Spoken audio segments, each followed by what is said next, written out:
Reliefs are here, and I am incredibly excited to announce that we have over 100 over on cncfiles.com right now. So today I'm going to be going over what bits I've used, what I've learned along the way, as well as a brand new sanding technique that I've been trying out that I'm not seeing anyone else do, and why it might be good for some people and probably not good for others. If you remember, they are absolutely included for free. You not only have projects now, vector libraries, but also reliefs, and we have a ton of them coming. And yes, you can buy these individually if you want to. You do not have to be a member on the site. First and foremost, if you have ever done a relief or not done a relief, these are dead simple. I cut these out in under 20 minutes, and this actually printed, I think, in like less than an hour. If you are ever seeing like big intricate pieces like this, or obviously much larger as well online, and you think I could never do that, or I don't want to run my machine overnight, this is a very, very quick and simple, easy win that you can get with some scrap wood in your shop this afternoon. It really is that simple.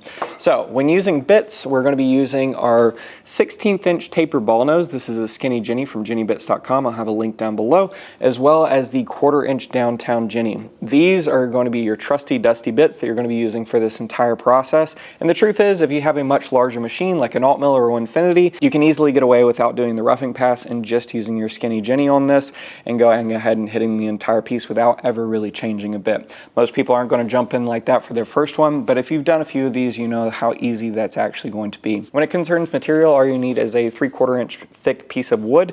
I cut all of this out of blood wood, and really you just need a 5x5 by 3/4 inch piece of scrap in order to make these. It's a really excellent way to go ahead and use any of your exotic wood around the shop that otherwise would just be a coaster. This is something that is way more intricate, way more lasting. It can make a huge impact as a gift. And speaking of gift, we not only have these in different variants when it concerns things like the Lord's Supper, like favorite dogs around the United States, but we also have these completely blank. So if you do have something like Carveco AI, you could go ahead and take a family member, isolate them, and then go ahead and put them on an ornament and cut it out that afternoon. It really is as simple as that.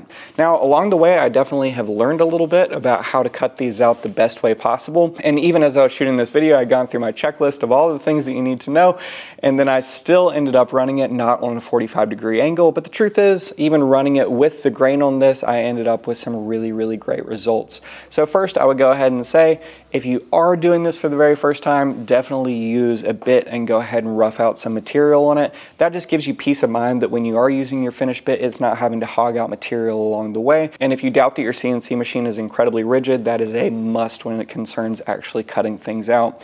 Second, definitely use dust collection. This is going to create a lot of dust, and that dust can be bad for your machine. For me, as a YouTuber, I like to film everything that I'm doing. That's why you're seeing a lot of the dust flying around right here. And then last but not least, make sure that you use tabs. As you're cutting this out, you really want to make sure that the last thing that you do doesn't just completely destroy your piece. So I went ahead and put 4 tabs on these, making sure that they were nice and snug along the way. And I ended up having this incredibly good piece, all finished in under 20 minutes. Now, when it does concern the actual finishing process of things, that's when I started using one of my experimental ways of sanding. If you've been a long-time viewer of the channel, you've seen that I have done a lot of sandblasting when it concerns finishing things. And I got this huge thing from DeWalt. It's like a mobile sandblasting unit where you can put in any type of media. It's supposed to spray it on top of the actual piece, and then that's going to recirculate it because it's also going to spray and vacuum. Well, it sounds really good in theory, but in practice, I wouldn't really recommend it to too many people. I did go ahead and put corncob media in it, and I've been using it on a ton of different projects. The reason that I first actually got it is because I wanted to be able to do very, very large flags, and I would be using that to blast away any type of imperfections, and I love the finish that it leaves on the wood. But when it concerns smaller stuff like this, yes, it did go ahead and knock off everything, and it looked really good, but I was hoping for much more of a burnishing effect, and the truth is that it was eating away some of the models. Whereas this little German Shepherd right here, you can see his face is just eaten away a little bit more than I would have liked. And this is bloodwood, which is fairly hard. So if you're using this on a much softer wood like maple or poplar or something, I do think that it's just going to rip apart the piece. And a lot of that does depend on the type of media that you're using. But like I said, I'm using corncob media on this, and hopefully I was going to be getting a polishing effect. but instead it still is getting much more of a stippling effect on things. And hey, for some people that might be good, for some people it won't. So I'll have that link down below if you're interested in seeing the exact one that I'm using. And they're not incredibly expensive, but they're definitely not cheap either. So if you're looking for ways to be able to sand your 3D carvings, I think there's something to that. but I also think that just having a standalone cabinet in your shop, if you're making stuff small like this that can actually slide in, is way easier. It's also way cleaner at the end of the day, and I just prefer the cabinet over the mobile unit, but hey, if you're doing big stuff, you might not have any other option. Right here you can see this is one of the models that is not actually supposed to have 2 holes, and no, it is not a mistake. I actually sunk this one down a little bit into the material, and I was hoping to get like a really cool windowed effect behind little baby Jesus's head, but the truth is I really don't like it once it's cut out. But you don't know that unless you experiment with things. But the actual model turned out really well. I just wish that I would have cut it the way that it was designed. But heck, you never know until you try. So these are a lot of the ones that we already have on the site. We also have a ton more. I believe that this one is currently up. If not, it'll be up in the next few days.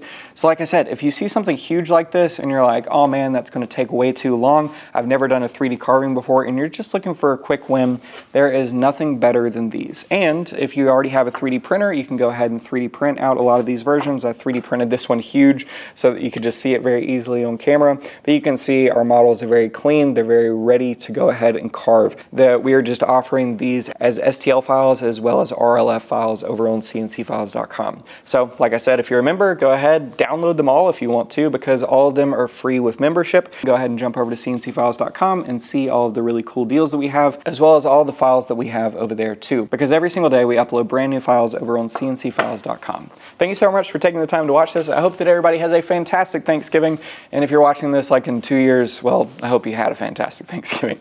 Thank you very much for watching. Have a good one. Bye.